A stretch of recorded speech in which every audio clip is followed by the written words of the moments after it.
नमस्कार, जय श्री कृष्णा। स्वागत करता हूं मैं आपका अपने चैनल कुंडली शास्त्र में। वृश्चिक राशि हो चाहे वृश्चिक लग्न हो, दोनों ही दृष्टि से ये वीडियो महत्वपूर्ण रहने वाला है। गुरु का प्रवास हो चला है, आपके लिए सबसे ज्यादा महत्वपूर्ण है क्योंकि त्रिकोण भावों के अंदर जो सबसे इंपॉर्टेंट भाव है वो है भाग्य का भाव, नवम भाव।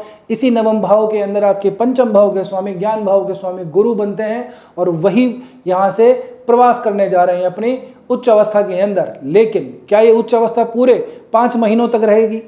क्या इनका वाकई में शुभ फल ही मिलेगा? ऐसी तमाम सी चीज़ें हैं जिनके ऊपर बात करना ज़रूरी है और आपको जानना भी ज़रूरी है। तो चलिए थोड़ा सा शुरू कर लेते हैं। एक बात और मैं आपको कह दूं कि जब भी किसी ग्रह का गोचर देखिए तो नक्षत्र भी बहुत ज़्यादा इंपॉर्टेंट होते हैं। तो गुरु को अगर आप देखेंगे तो 3 नक्षत्र इसमें पड़ते हैं। पुनर्वसु नक्षत्र का चौथा चरण, फिर पुष्य नक्षत्र और फिर आश्लेषा नक्षत्र। इनके ऊपर बात करेंगे, लेकिन पहले थोड़ा सा बेसिक समझ लीजिए। भाग्य का भाव आप लोगों के लिए ये रहा, इसके जो स्वामी बनते हैं वो चंद्रमा, और इसी राशि के अंदर यहाँ पे गुरु गोचर कर रहे हैं। अब यहाँ से पंचम दृष्टि आपके लग्न, आपकी राशि के ऊपर पड़ेगी। यहाँ से 7वीं दृष्टि तीसरे भाव मकर राशि पर पड़ती है और यहीं से नवम दृष्टि अपनी स्वयं की राशि मीन राशि पे पड़ती है। यानी कि गुरु सिर्फ भाग्य को नहीं बल्कि आपके लग्न को, आपकी मेहनत को, पराक्रम को, आपके ज्ञान को भी जो है चमकाने वाले हैं, या यूं कहें उसको प्रज्वलित करने वाले हैं, उसको उज्जवल बनाने वाले हैं। अब शुरुआत के अंदर 2 जून से लेकर के 18 जून तक गुरु जो है पुनर्वसु नक्षत्र के चौथे चरण में रहेंगे। ये पुनर्वसु नक्षत्र स्वयं गुरु का ही नक्षत्र है। इसके जो देवता हैं वो अदिति बनते हैं। अदिति ब्रह्मांडीय देवी है जो 12 सूर्यों की माता मानी जाती है। कहने का मतलब प्रकाश, ओज और नया जो जीवन है उसके ये सिंबल माने जाते हैं। अब गुरु के इस प्रवास से 18 जून तक ये समय उत्तम रहने वाला है। भाग्य में वृद्धि गुरु आपके जरूर से करेंगे। पंचम का स्वामी जब नवम में चला जाए बहुत जबरदस्त, बहुत बड़ा राजयोग बनता है और फिर वो लग्न से भी संबंध बना ले तो ये और भी उत्तम होता है। आपके लग्नेश मंगल बनते हैं तो मंगल के गुरु मित्र भी माने जाते हैं। मंगल, गुरु, चंद्रमा और सूर्य ये चारों आपस में मित्र हैं। तो यहाँ पे दृष्टि पड़ना भी आपकी पर्सनैलिटी के अंदर भी बहुत ज़बरदस्त परिवर्तन लेके आएगा। आप अपने अंदर बहुत कॉन्फिडेंस एक्चुअली महसूस करेंगे। वैसे वृश्चिक राशि जो एकांत प्रिय राशि रहती है और जो है इसका सिंबल बिच्छू ही रहता है, जो थोड़ा सा क्या है कि अपने एकांत को ही पसंद करता है, अपने ही सोच में रहता है, बहुत ज़्यादा घुलता मिलता लोगों से नहीं है। तो ऐसी स्थिति के अंदर थोड़ा कॉन्फिडेंस आप लोगों के अंदर बढ़ता हुआ मिलेगा। ज्ञान की चेतना भी थोड़ी सी विकसित होती हुई नजर आती है।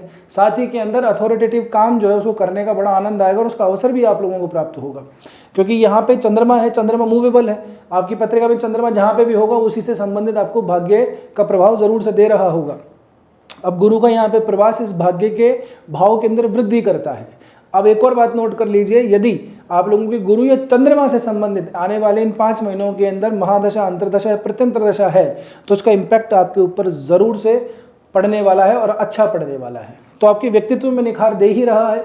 साथ ही के अंदर आपके पराक्रम भाव के अंदर जहाँ पे मकर राशि पड़ती है उस पर दृष्टि डालता है। मकर राशि गुरु के नीच की राशि है लेकिन फिर भी इसका फर्क नहीं पड़ता, पराक्रम के अंदर वृद्धि करता है। लेकिन जो आपने एफर्ट किया, आपने जो मेहनत की, उसका रिजल्ट आप लोगों को जरूर से मिलता है।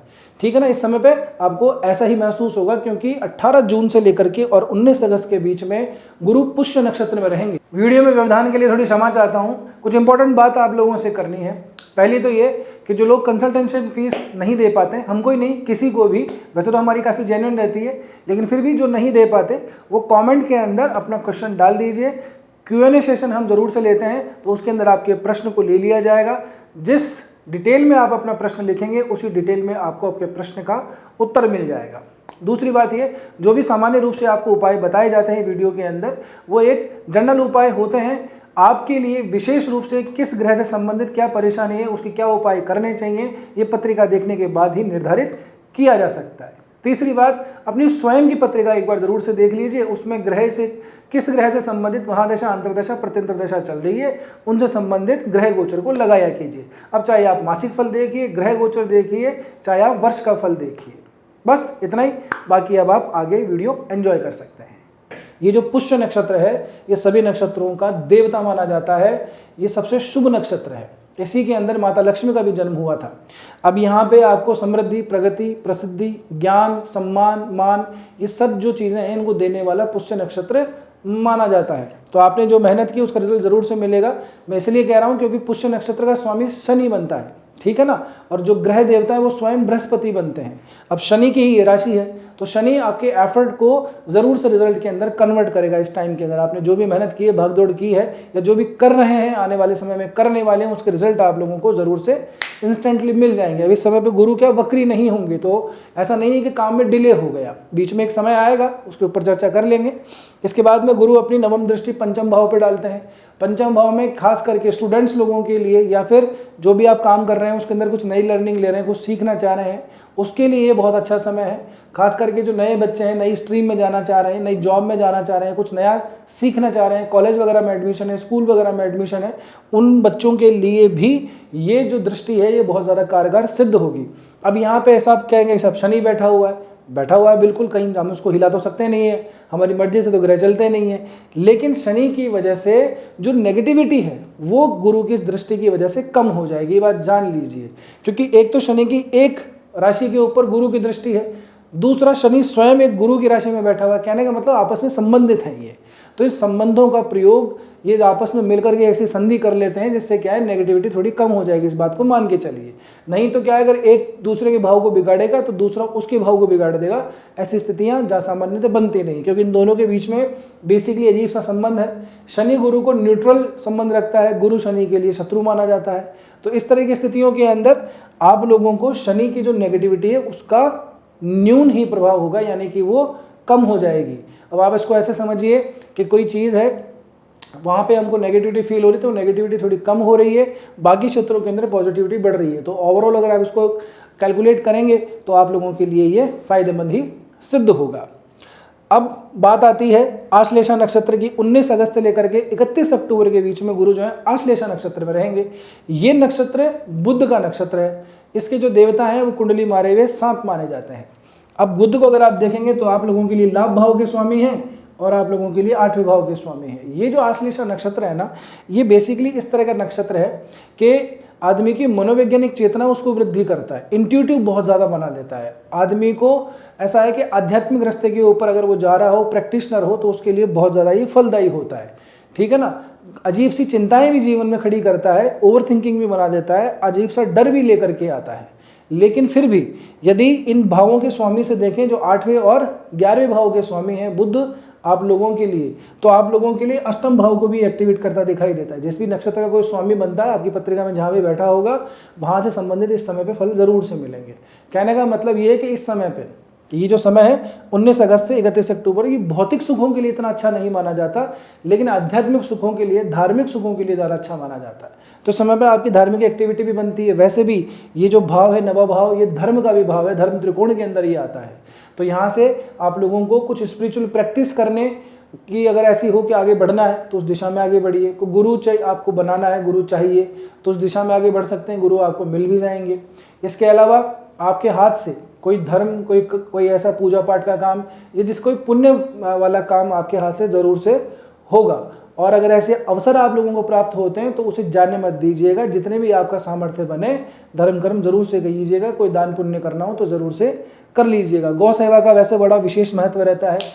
और भी जो साधु संत हैं या फिर ऐसे हैं कि जो शिक्षक गण हैं, जिनको भी आप गुरु मानते हैं, है ना, आश्रम वगैरह में के अंदर जो हमारे संत साधु रहते हैं, ऐसे लोगों की सेवा करना भी काफ़ी ज़्यादा आप लोगों के लिए फलदायी सिद्ध होगा। अब इन दो ग्रहों से संबंधित चंद्रमा और गुरु, या फिर इन अवधि के दौरान आपके शनि की या फिर बुध की, गुरु की तो पहले बात कर ही ली, इनसे संबंधित भी अगर कोई अंतर्दशा, प्रत्यंतरदशा या महादशा पड़ती है, तब आप लोगों के लिए ज़्यादा प्रभावी और ज़्यादा फलदायी सिद्ध होगा। कहने का मतलब ये है कि त्रिकोणों के अंदर से एक भाव, भाग्य भाव, जो सबसे इंपॉर्टेंट माना जाता है पत्रिका के अंदर, उस भाव के अंदर गुरु का ये जो गोचर है आप लोगों के लिए ओवरऑल अच्छा ही रहने वाला है। अच्छा, अब आप समझिए होंगे किस तरीके से अच्छा है। एक बीच के अंदर और समय थोड़ा सा नोट कर लीजिए, 15 जुलाई से लेकर के और 12 अगस्त के बीच में सूर्य का यहाँ पे प्रवेश होगा। सूर्य और गुरु आप लोगों के लिए नवम भाव में रहेंगे, तो सूर्य के प्रभाव के कारण गुरु यहाँ पे अस्त हो जाएंगे। अस्त होने का मतलब ये नहीं है कि उसका प्रभाव बिल्कुल शून्य हो गया, प्रभाव थोड़ा कम हो जाता है। यहाँ पे गुरु जो है वो सूर्य के अनुसार थोड़ा सा फल देंगे। एक बड़े पुरोहित, बड़े मंत्री और राजा का जब मिलन होता है तो बड़ी मंत्रणा होती है, बड़े फैसले होते हैं, है ना, और जन कल्याण से संबंधित ज़्यादा काम होते हैं। तो ये जो समय रहेगा गुरु और सूर्य का यहाँ पे आप लोगों के लिए इन 28 दिनों के लिए ये भी बहुत ज़्यादा उत्तम फलदायी है, क्योंकि सूर्य आप लोगों के लिए दशम भाव के स्वामी बनते हैं, कर्म भाव के स्वामी बनते हैं।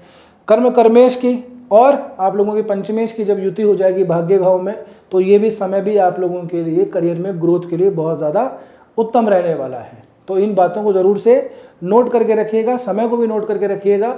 जब समय आए तो सही निर्णय ही आपका जीवन बदल सकता है। उम्मीद करता हूं कि वीडियो आप लोगों को ठीक लगा होगा। वीडियो ठीक लगा है तो कृपया करके लाइक कर दीजिए। आपका सपोर्ट जो है ना वही हमारे लिए मोटिवेशन बनता है, तो चैनल को सब्सक्राइब करना बिल्कुल भी नहीं भूलना। एक रिक्वेस्ट मेरी आप लोगों से ये है कि जितना हो सके उतना वीडियो को हाइप ज़रूर से दे दीजिएगा, ठीक है। बस आज की वीडियो में इतना ही, मिलते हैं अगले वीडियो में। तब तक के लिए स्वस्थ रहिए, मस्त रहिए, अपना और अपनों का ध्यान रखिए। जय श्री कृष्णा, जय श्री राम, हर हर महादेव, जय गौरी शंकर।